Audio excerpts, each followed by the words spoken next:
audio jungle.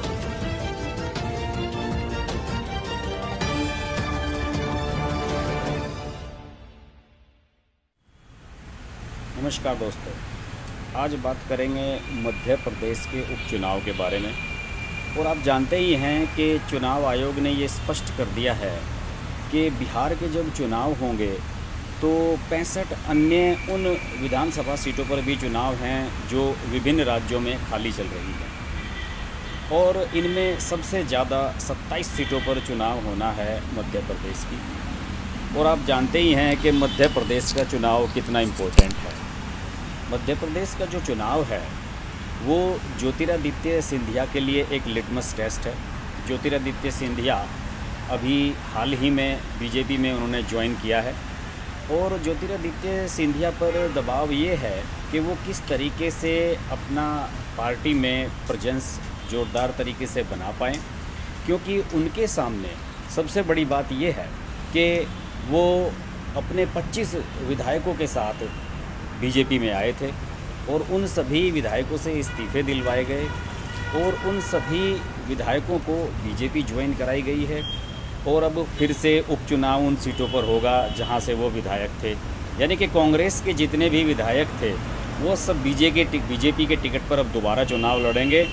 और मध्य प्रदेश की शिवराज सिंह सरकार को स्थिर करने के लिए ये बहुत एक ज़रूरी है।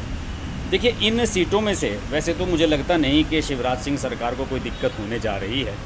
इन सब सीटों में से केवल 9 सीटें जीतने से ही उनकी सरकार सुरक्षित हो जाएगी। आंकड़ा इस तरीके का बन रहा है।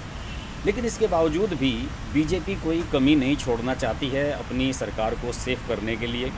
और इसके लिए बीजेपी ने मध्य प्रदेश में एक बहुत ही शानदार प्लान बनाया है। आपको पता ही है कि राम मंदिर का निर्माण अब शुरू हो चुका है और ये मुद्दा बीजेपी के लिए हमेशा से रामबाण रहा है।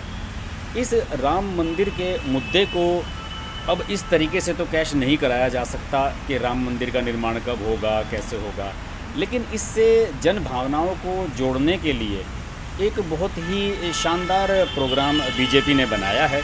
और इस प्रोग्राम के तहत जो चांदी की ईंटें हैं और जो शिलाएं इसमें लगनी हैं उनकी रथ यात्राएं निकालने का कार्यक्रम बनाया गया है मध्य प्रदेश की इन सभी विधानसभा सीटों से। जी हाँ, यानी कि एक प्रोग्राम बनाया गया है जिसमें 11 दिन का कार्यक्रम बनाया गया है कि 11 दिन तक ये जो राम शिलाएँ हैं वो सिल्वर की और दूसरे मेटल्स की बनी हुई होंगी और इन्हें रथ पर रखकर पूरे इलाके में घुमाया जाएगा और उसके बाद इन्हें अयोध्या ले जाया जाएगा। और इसमें ये दिखाने का प्रयास किया जाएगा कि किस तरीके से राम मंदिर में कंट्रीब्यूट कर रहे हैं मध्य प्रदेश के लोग। और निश्चित रूप से इससे बीजेपी को लाभ होने जा रहा है। और जब इन शिलाओं को घुमाया जाएगा तो लोगों के बीच भावनाएं बनेंगी, लोगों के बीच एक माहौल बनेगा और कई चीज़ों का फ़ायदा होगा और निश्चित रूप से मतों का ध्रुवीकरण भी होगा। और बीजेपी की यही योजना नज़र आ रही है। देखिए, इसमें स्टेट मिनिस्टर हैं गोविंद राजपूत और ये ज्योतिरादित्य सिंधिया के बहुत ही लॉयलिस्ट माने जाते हैं। आपको पता ही होगा कि लगभग 14 लोग ऐसे मंत्री बने हुए हैं मध्य प्रदेश की सरकार में जो अभी विधायक भी नहीं हैं। और इन सभी को विधायकों को दोबारा से निर्वाचित होने के बाद फिर से मंत्री बनना होगा और ये 6 महीने के अंदर होना होता है। तो यही प्रक्रिया दोस्तों चल रही है। और जो गोविंद राजपूत हैं उन्होंने बुधवार को सुराखी कॉन्स्टिटेंसी है सागर ज़िले की, इसमें से जो बुंदेलखंड इलाके में आता है, इसमें से ये इस तरह की एक रथ यात्रा शुरू भी की है और इस तरह की रथ यात्राएँ और इलाकों में भी निकाले जाने की योजनाएं बना रही है। और जो मुख्य प्रवक्ता हैं बीजेपी के मध्य प्रदेश के दीपक विजयवर्गीय, उनका ये कहना है कि देखिए, हम लोग डेवलपमेंट पर चुनाव लड़ रहे हैं और विकास की राजनीति हम कर रहे हैं, हम कोई धार्मिक भावनाओं को नहीं भड़का रहे हैं। और अगर हमारी इस तरह की कोई यात्रा निकाली जा रही है तो उस यात्रा का सीधा सीधा मतलब ये है कि हम लोगों से राम मंदिर को जोड़ना चाहते हैं, लोगों की भावनाओं को लोगों तक मैसेज देना चाहते हैं। और उनका ये भी कहना है कि शिवराज सिंह की सरकार ने पहले भी यहाँ 3 योजनाओं में ज़बरदस्त काम किया है और अब भी काम कर रही है। और हम लोग कमलनाथ सरकार की विफलताओं को भी लोगों को गिनाएंगे और ये बताएंगे लोगों को कि ये सरकार क्यों विफल रही थी। बहरहाल, लेकिन ये एक सिर्फ सरकारी बातें हैं, कागजी बातें हैं, और ये बात हकीकत है कि जब बीजेपी रथ यात्राओं को इन स्टेट्स से, इन सीटों से निकालेगी तो ये एक बहुत बड़ा फैक्टर होगा और सारा माहौल यहाँ का बदल जाएगा।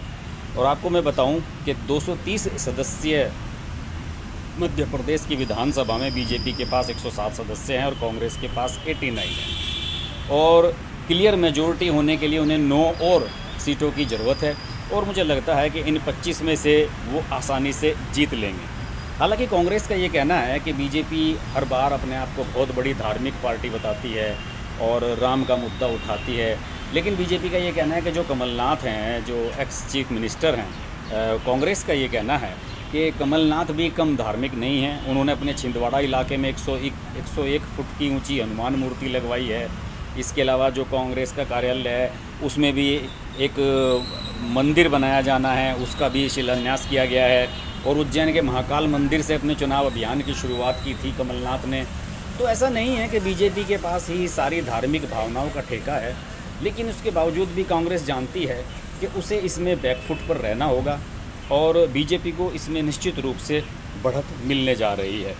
बहरहाल, अब वहाँ पर चुनाव होने बहुत ज़रूरी हैं और कुछ सीटों पर तो चुनाव वहाँ पर सितंबर तक हो जाने चाहिए थे। देखिए, इनमें से जो सीटें हैं, 25 सीटें हैं, उनमें से 22 सीटें तो माधवराव ज्योतिरादित्य सिंधिया के समर्थकों की खाली की हुई हैं, लेकिन बाकी सीटें ऐसी हैं जहां के विधायकों का निधन हो चुका है। और एक विधायक का तो पिछले साल दिसंबर में निधन हुआ था, 6 महीने के भीतर वहां चुनाव होने थे, यानी कि जुलाई तक हो जाने चाहिए थे, लेकिन कोरोना काल की वजह से ऐसा नहीं हो पाया।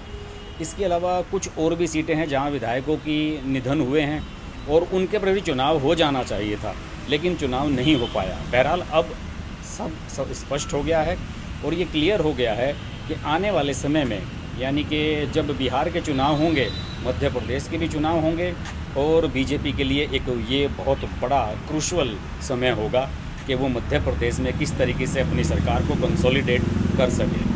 मध्य प्रदेश के उपचुनाव पर हमारी नज़र बनी रहेगी। आप देखते रहिए हर्ष की बात लाइव। नमस्कार। अगर आपको हमारी वीडियो पसंद आई तो वीडियो को लाइक करें, चैनल को सब्सक्राइब करें और नोटिफिकेशंस के लिए बेल आइकन को प्रेस करें।